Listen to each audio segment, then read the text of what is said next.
तुम काम करते हो लेकिन शांति नहीं मिलती। तुम मेहनत करते हो लेकिन डर खत्म नहीं होता। कभी सोचा है समस्या काम में नहीं, तुम्हारे लगाव में है।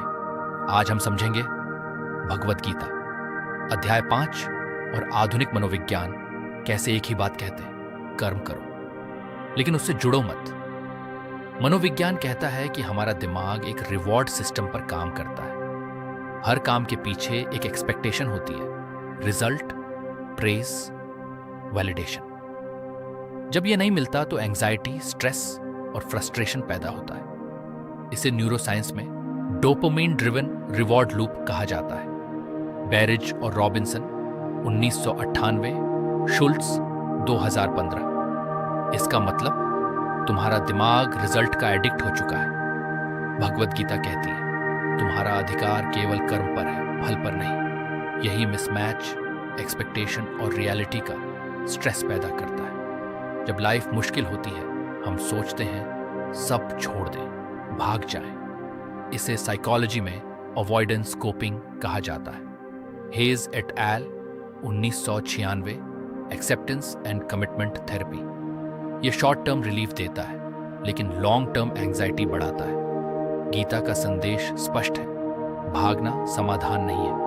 कर्म से भागना नहीं बल्कि अटैचमेंट से मुक्त होना जरूरी है। संन्यास का मतलब दुनिया छोड़ना नहीं है, संन्यास का मतलब है अंदर से छोड़ देना। साइकोलॉजी इसे डिटैचमेंट या कॉग्निटिव डिफ्यूजन कहती है।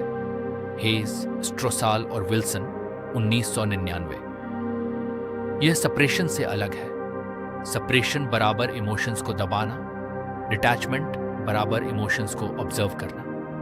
माइंडफुलनेस बेस्ड थेरेपीज कबत्जिन 1994 भी यही सिखाती है। गीता कहती है जो न द्वेष करता है न इच्छा में फंसता है वही सच्चा सन्यासी है। जब तुम काम में पूरी तरह डूब जाते हो और रिजल्ट के बारे में सोचते ही नहीं। इसे साइकोलॉजी में फ्लो स्टेट कहा जाता है। चिकित्सित मिहाली 1990। इस अवस्था में एंजाइटी खत्म, परफॉर्मेंस पीक पर, टाइम का पता नहीं चलता। यही कर्म योग है, एक्शन विदाउट अटैचमेंट।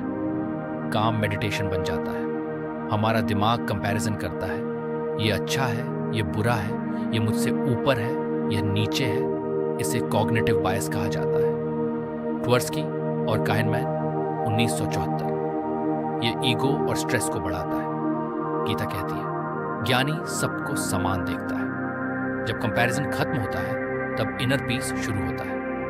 पेन जीवन का हिस्सा है लेकिन सफरिंग हमारी इंटरप्रिटेशन है। साइकोलॉजी इसे कॉग्निटिव अप्रेजल थ्योरी कहती है। लाजरस और फोल्कमैन 1984। एग्जाम्पल, फेलियर बराबर पेन, मैं बेकार हूं बराबर सफरिंग। अटैचमेंट सफरिंग को एम्पलीफाई करता है। गीता का सिद्धांत, डिटैचमेंट बराबर फ्रीडम।